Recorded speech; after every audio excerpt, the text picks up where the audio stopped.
इस वक्त की बड़ी खबर आपको बता रहे हैं। बिहार में एमएलसी चुनाव से पहले आरजेडी पार्टी में खलबली मची हुई है, क्योंकि बिहार के पड़ोसी राज्य बंगाल में भी विपक्ष के हालात कुछ ऐसे ही नजर आ रहे हैं। टीएमसी को बड़ा झटका लग रहा है, क्योंकि टीएमसी के विधायकों ने बगावती तेवर दिखाना शुरू कर दिए हैं। लगातार ममता बनर्जी विधायकों से अपील कर रही है साथ रहने की, लेकिन फिर भी उनके बागी तेवरों से बंगाल से लेकर बिहार तक की सियासत में बवाल मचा हुआ है। तो क्या कुछ चल रहा है, विपक्ष कैसे परेशान है और कैसे बौखलाहट बढ़ती जा रही है, इसी पर ज्यादा जानकारी के लिए मेरे साथ जुड़ रहे हैं मेरे सहयोगी नवेंदु जी। सबसे पहले बात करते हैं, आखिर बिहार में ये जो हालात बन रहे हैं, बंगाल से लेकर इसका असर बिहार तक पड़ रहा है, तो क्या कुछ चल रहा है विपक्षी खेमे में? देखिए, इस वक्त बिहार में एमएलसी चुनाव को लेकर सुगबुगाहट काफी तेज हो चुकी है और नामांकन की प्रक्रिया भी शुरू हो चुकी है कल से। हालांकि अभी तक किसी पार्टी की ओर से किसी उम्मीदवार ने नामांकन दाखिल नहीं किया है, लेकिन यह कहा जा रहा है कि 9 सीटों पर एनडीए की जीत तय है।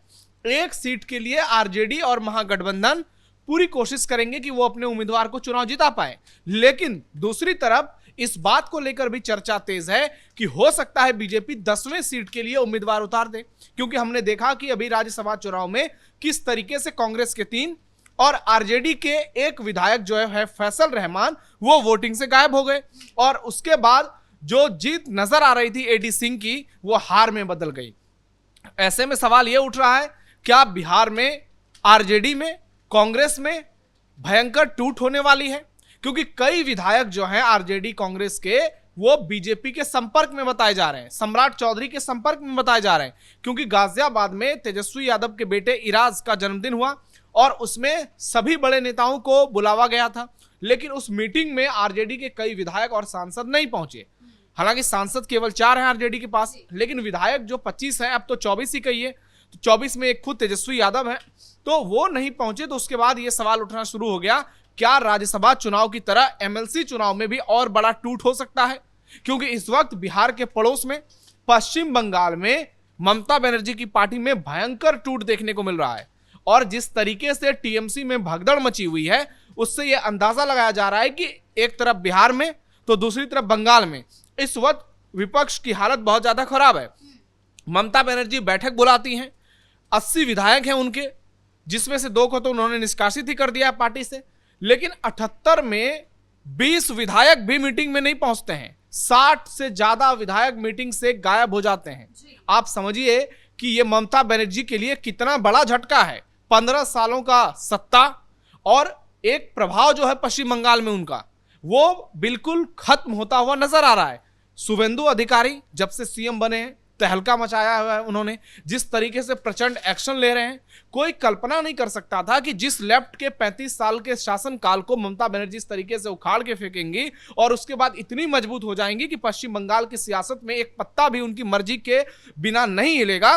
उस पश्चिम बंगाल में ममता बनर्जी की मीटिंग से 60 विधायक गायब हो जाते हैं। ममता बनर्जी की सांसद खुलेआम बगावत कर देती हैं। ममता बनर्जी के पार्टी में जो नंबर 2 हैं अभिषेक बनर्जी, उनको जनता दौड़ा दौड़ा कर मारती है, अंडे से, टमाटर से, लाठी से, डंडों से, और कल्याण बनर्जी की पिटाई होती है। तो आप इससे यह समझिए कि जनता में कितना आक्रोश था ममता बनर्जी को लेकर के, अभिषेक बनर्जी को लेकर के। जिन 2 विधायकों को पार्टी से निष्कासित किया गया, उनका सीधा आरोप है कि जब नेता प्रतिपक्ष चुनने को लेकर मीटिंग्स हो रही थी तो बिना उनकी मौजूदगी के उनके हस्ताक्षर करा लिए गए और इस बात को लेकर उन्होंने मोर्चा खोल दिया।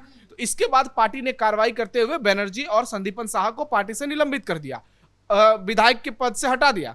लेकिन अब देखना यह होगा कि ममता बनर्जी की पार्टी क्या पश्चिम बंगाल में एकजुट रह पाती है, जिसकी संभावना बेहद कम है। दूसरी तरफ बीजेपी के जो प्रदेश अध्यक्ष हैं शमीक भट्टाचार्य, उनका अभी एक ताजा बयान सामने आया है। वो कह रहे हैं कि बीजेपी में टीएमसी वालों के लिए सारे दरवाजे बंद हैं, हम किसी टीएमसी वाले को अपने पार्टी में शामिल नहीं कराएंगे और यदि बीजेपी ऐसा करती है तो वो अपने पैर पर कुल्हाड़ी मारेगी, क्योंकि इस वक्त जनता का जो रुझान है वो शुभेंदु अधिकारी की तरफ है, वो बीजेपी की तरफ है और उनको लगता है कि एक हिंदुत्व पार्टी पश्चिम बंगाल में आई है, बहुत अत्याचार हुआ हिंदुओं के साथ, पहले लेफ्ट के शासनकाल में, फिर ममता बनर्जी के शासनकाल में, और उसके बाद अब एक ऐसे नेता आए हैं जो हिंदुओं का सम्मान करते हैं, जिनके समय में हिंदुओं के सम्मान की बात होती है। तो ऐसे में अब टीएमसी के गुंडों को अपनी पार्टी में अगर शामिल कराएंगे तो निश्चित तौर पर जनता सवाल पूछेगी। सर, बिहार विधानसभा चुनाव के बाद तेजस्वी को भी बड़ा झटका लगा था, पार्टी में भी टूट की खबरें लगातार सामने आती रही, राज्यसभा चुनाव में भी हमें देखने को मिला। वहीं पश्चिम बंगाल में भी यही स्थिति नजर आ रही है। पहले विधानसभा चुनाव में इतना बड़ा झटका लगा, 15 साल तक जो सत्ता में रही वो सत्ता छीन ली गई ममता बनर्जी से, और अब जाके उनकी पार्टी में टूट देखने को मिल रही है। तो ये इंडी अलायंस में चल क्या रहा है? क्या इनकी रणनीति इतनी कमजोर पड़ चुकी है कि अपनी पार्टी को ये लोग नहीं संभाल पा रहे हैं? ये इंडी फिंडी ये सब कुछ नहीं है, ये लोग फालतू का नाटक करते हैं। 20 लोग एक बार आएंगे, एक दूसरे का हाथ पकड़ के उठाएंगे, और जब किसी इंपॉर्टेंट मुद्दे को लेकर बैठक होगी तो आधे लोग उसमें पहुंचेंगे नहीं, आधे लोग दूसरे की टांग खींचेंगे।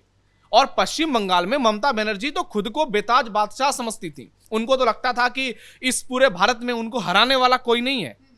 हालांकि वो इस बात को भूल गई कि एक वक्त यही ममता बनर्जी जिस चीज को लेकर के सत्ता में आई थी, जिसके खिलाफ इन्होंने लड़ाई लड़ी, ममता बनर्जी की पूरी आइडियोलॉजी बदल गई और पश्चिम बंगाल की जनता ने अपना शोषण होते हुए ममता बनर्जी के 15 साल के शासनकाल में देखा। उससे पहले बुद्धदेव भट्टाचार्य के शासनकाल में देखा, उससे पहले ज्योति बसु के कार्यकाल में देखा, और ये जो 15, 10, 25 और लगभग उधर 25-30 साल, ये जो 60 साल पश्चिम बंगाल में इन लोगों ने आतंक मचाया, जनता उससे पूरी तरीके से बदहाल हो चुकी और इनको ऐसा सबक सिखाया कि ये 80 सीट पर आ गए। पिछली बार बीजेपी 75 पर थी, इस बार ये लोग 80 पे रहे, और अभी देखिएगा हो सकता है अगले चुनाव तक 80 से 1-0 हट जाए और इनके पास केवल 8 विधायक बचे। क्योंकि लोगों का जब इतना आक्रोश हो जाता है सत्ताधारी दल के खिलाफ तो फिर दोबारा उनकी वापसी असंभव नजर आती है। ये चीजें हमको नेपाल में देखने को मिली, ये चीजें हमको दूसरे देश श्रीलंका में देखने को मिली, म्यांमार, बांग्लादेश में देखने को मिली, कई ऐसे अफ्रीकन कंट्री हैं वहां देखने को मिली।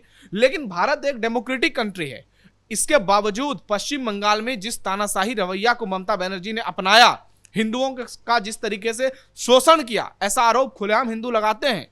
अब वो वक्त बदला है।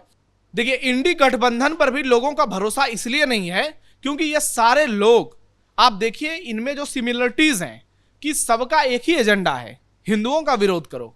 और अब इस देश में जो हिंदुओं का विरोध करेगा, जनता उसका विरोध करेगी।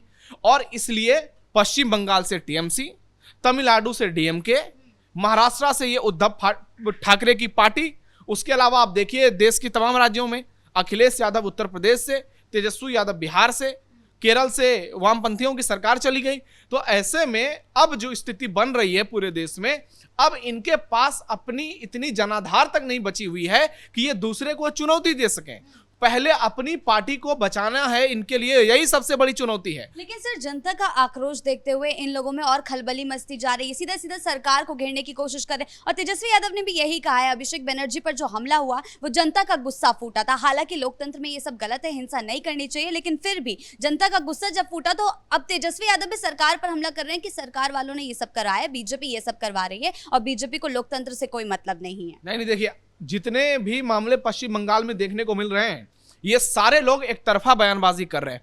जब जेपी नड्डा पर हमले हुए थे तब इन लोगों ने कैसी दोगली बयानबाजी की थी कि ये जनता का आक्रोश है। जब बीजेपी के नेताओं पर हमले हुए तो वो बहुत बढ़िया था, जब खुद की पिटाई हो रही है तो फिर ये सब चीज खराब हो गया। तो ये जो दोगली नीति है ये कैसे चलेगी? हमले बीजेपी नेता पर हुए वो भी खराब है, हमले टीएमसी नेता पर हो वो भी खराब है, क्योंकि नेता जो हैं वो पीपल रिप्रेजेंटेटिव होते हैं। लेकिन जब जनता के जहन में उनके प्रति नाराजगी होती है तो उसका सामना उनको करना पड़ता है, उसका जवाब देना पड़ता है। अभिषेक बनर्जी इतने बड़े बादशाह हो गए हैं कि अपने विधायक तक को वो टाइम नहीं दे पाते हैं। विधायक कहते हैं कि उनसे मिलने के लिए कई महीनों का इंतजार करना पड़ता था। और इसी को लेकर के अभी जो बनर्जी और संदीपन साहा अलग हुए वो भी इसी बात को कह रहे हैं कि अभिषेक बनर्जी हमसे मुलाकात तक नहीं करते थे। तो आप ये समझिए कि लोकतंत्र में हिंसा की चीजें अच्छी नहीं है, लेकिन आपको यह देखना होगा कि लोगों की इंटेंट क्या है, लोगों की सोच क्या है। आपने हिंदुओं के साथ जिस तरीके से व्यवहार किया 15 सालों में, हिंदुओं को गुलाम बनाकर रखा, उनको पर्व त्योहार नहीं मनाने दिया। दुर्गा पूजा जो पश्चिम बंगाल की पहचान है, दुर्गा पूजा में ममता बनर्जी का रवैया आपने देखा। दीपावली की बात हो, होली की बात हो, रामनवमी पर बात हो, लेकिन दूसरी तरफ जैसे बकरीद, ईद, मुहर्रम का त्योहार है, कैसे ये 56 इंच का सीना लेके सामने आ जाते हैं, इनको मुसलमानों को खुश करना है। लेकिन अब स्थिति बदल रही है। अब ये जो टूट देखने को मिल रही है विपक्षी गठबंधन में, ये लगातार देखने को मिलेगी और बंगाल के बाद बिहार में देखने को मिलेगी और बिहार के बाद उत्तर प्रदेश में देखने को मिलेगी, क्योंकि अब लोगों का जो झुकाव है वो ऐसे फ्रॉड सेकुलर नेताओं से पूरी तरीके से टूट चुका है। अब लोगों का भरोसा इनसे खत्म हो चुका है और लोगों को लगता है कि अब हम सिर्फ और सिर्फ उसी को सत्ता में लाएंगे जो हमारी बात करेगा, जो हिंदुत्व विकास की बात करेगा, कानून व्यवस्था की बात करेगा, चाहे वो कोई भी पार्टी का क्यों ना हो। लेकिन इन लोगों का एजेंडा जो है वो प्रोपेगेंडा में बदल गया है और इसलिए ये लॉबी बनाते हैं और लॉबी के जरिए लोगों को बेवकूफ बनाते हैं। इसलिए जनता अब धीरे धीरे जवाब देने लगी है और अब देखना यह होगा कि आरजेडी अपनी पार्टी में टूट को कैसे बचाती है, क्योंकि केवल 24 एमएलए इनके पास रह गए हैं। 24 में से कहा जा रहा है कि कभी भी 10-12 एमएलए टूट सकते हैं। यानी एक तरफ पश्चिम बंगाल, कोलकाता, दूसरी तरफ बिहार और कोलकाता से लेकर सीमांचल में हड़कंप मचा हुआ है, क्योंकि घुसपैठिए पर देखिए किस तरीके से एक्शन हो रहा है। अमित शाह जाते हैं, बॉर्डर स्टेट में बैठक करते हैं, उसके बाद से जो प्रचंड एक्शन नजर आता है उसने पूरे प्रदेश में इस वक्त खलबली मचा के रखा है और शुभेंदु अधिकारी का जो एक्शन देखने को मिल रहा है, जिस तरीके से वो ताबड़तोड़ फैसले ले रहे हैं, लग रहा है कि पश्चिम बंगाल में योगी मॉडल लागू हो चुका है और अब टीएमसी की बारी है। टीएमसी को कैसे इससे लड़ना है, कैसे इससे बचना है और दोबारा कैसे जनता के लिए खुद का भरोसा कायम करना है। जी बहुत बहुत धन्यवाद आपके इन तमाम जानकारियों के लिए। तो कुल मिलाकर चाहे बात बिहार की हो या बंगाल की हो, विधानसभा चुनाव में जनता ने अपना जनादेश विपक्ष को दे दिया है और इसी का असर अब देखने को मिल रहा है कि टीएमसी से लेकर आरजेडी में टूट की खबरें लगातार सामने आ रही है और बड़े झटके विपक्षी खेमे को लगते जा रहे हैं। ब्रेकिंग न्यूज में फिलहाल मेरे साथ इतना ही। कैमरा पर्सन कुणाल के साथ मैं शिवानी रतूड़ी, कैपिटल टीवी बिहार।